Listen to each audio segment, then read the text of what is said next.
Bismillahirrahmanirrahim. Assalamualaikum warahmatullahi wabarakatuh. Innal hamdalillah wassalatu wassalamu ala Rasulillah. Amma ba'd. Alhamdulillah, bersyukur kita pada Allah Taala kerana pada hari ini dapat lagi kita bertemu secara maya. Sebagaimana yang kita dah Ustaz dah bagi video minggu lepas. Kita dah masuk bab Al-Quran lah minggu lepas. Okey, bab Al-Quran dengan Jawi cuma Jawi Ustaz bagi latihan saja. Cuma untuk minggu ni sebelum Ustaz terlupa, minggu untuk pelajaran ataupun untuk subjek pendidikan Islam, Jawi dengan ulum kan, Quran lah semua. Okey, Ustaz minta kamu sediakan 2 buah buku. Okey, iaitu satu buku kamu boleh khaskan untuk untuk Jawi lah, untuk Jawi dan Al-Quran dan Jawi.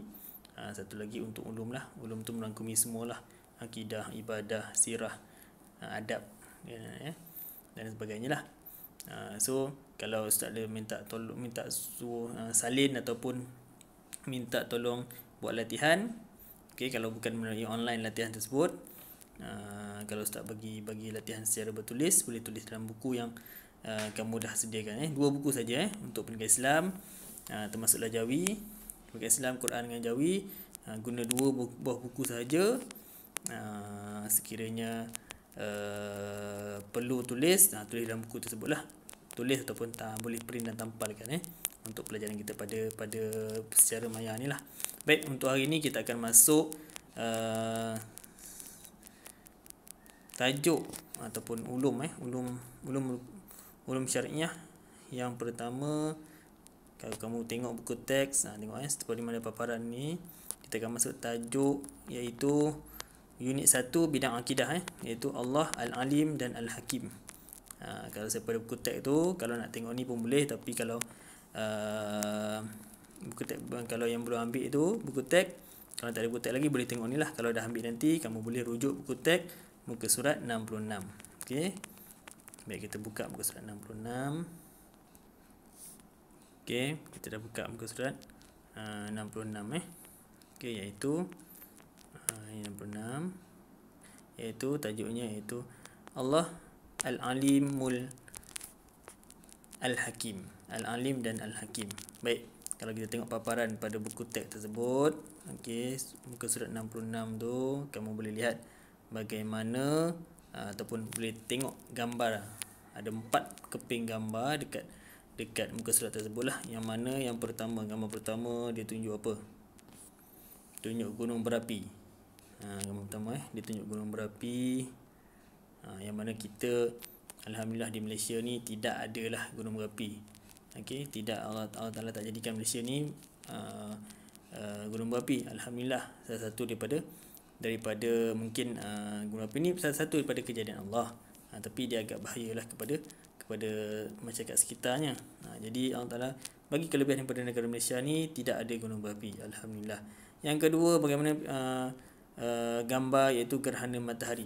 Gerhana matahari memang ni kita kadang-kadang ada kita tengok Facebook, hari ni gerhana matahari, kena solat gerhana dan sebagainya. Itu gerhana matahari lah. Okey, yang mana pergerakan ataupun kedudukan bumi, matahari berada dalam satu garisan yang lurus kan. Okey. Seterusnya yang bawah tu iaitu aurora borealis, kata Ustaz, yang mana kejadian ni hanya berlaku di beberapa negara.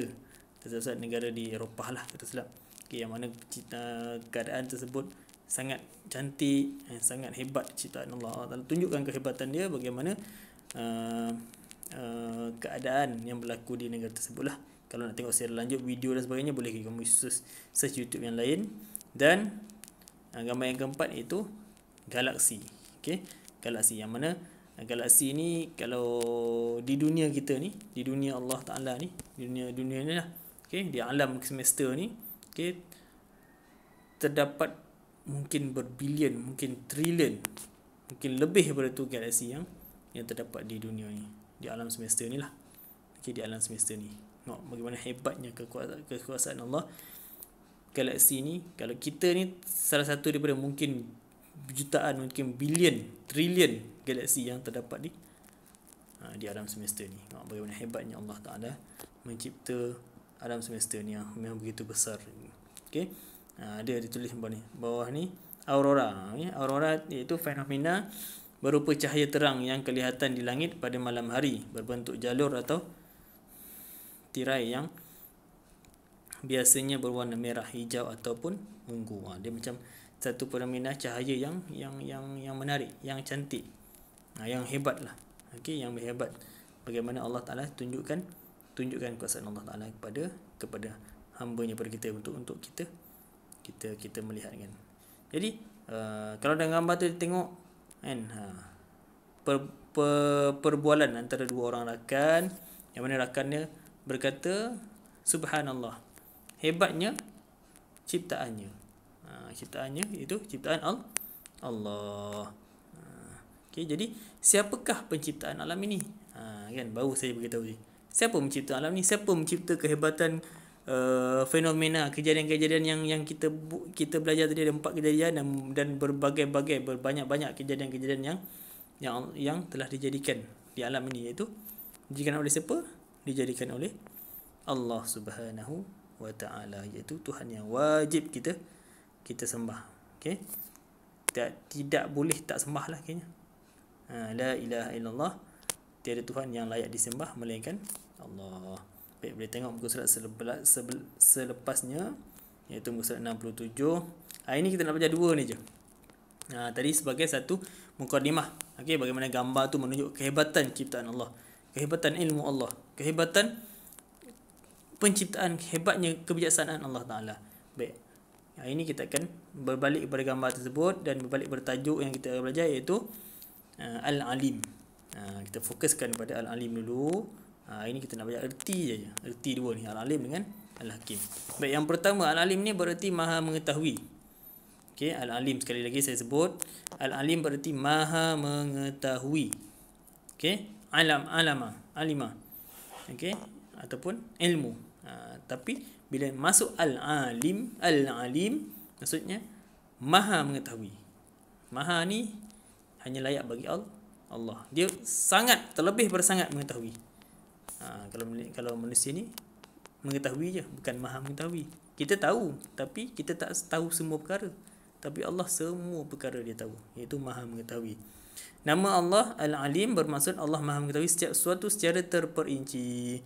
Tiada sesuatu pun yang tersembunyi daripada pengetahuan Allah Subhanahu wa Ta'ala.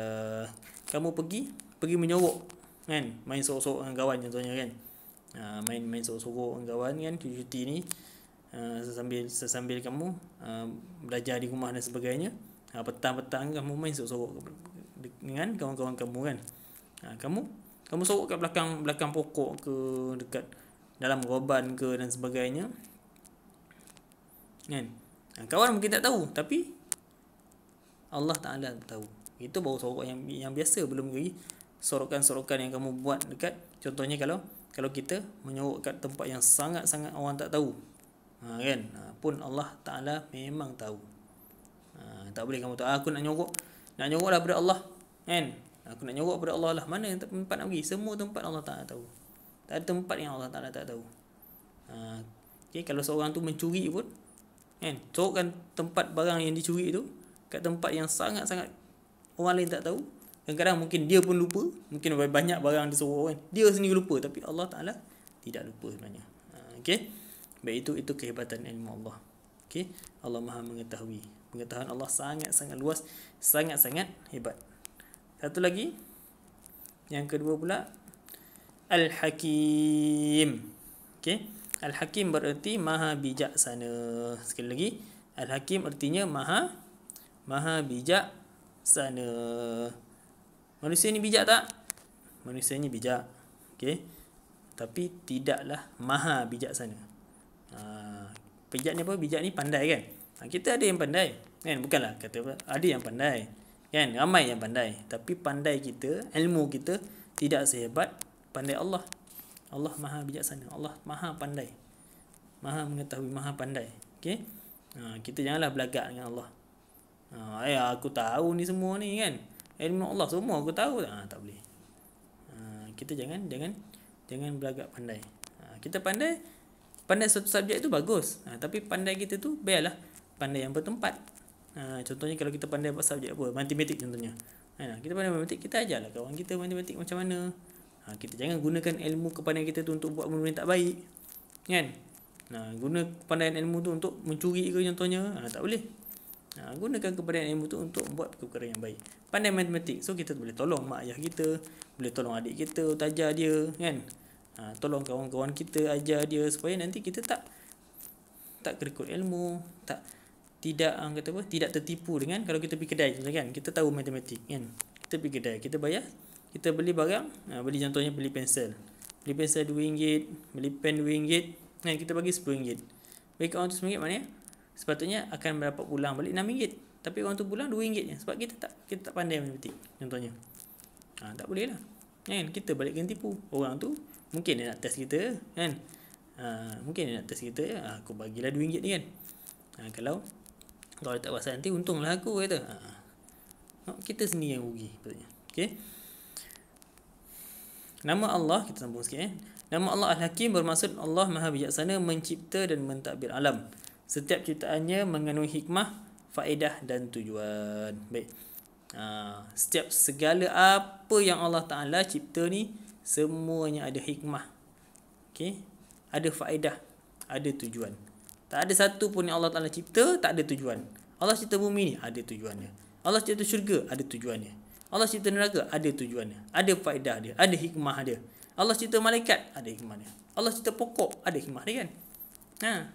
Pokok, kalau tak ada pokok, contohlah saya ambil contoh, tak ada pokok kita pun tak boleh hidup. Sebab kalau dari segi sains je, pokok ni melepaskan udara atau melepaskan udara yang disedut oleh kita, melepaskan oksigen, dan kita menjedut oksigen, kita malah melepaskan karbon dioksida yang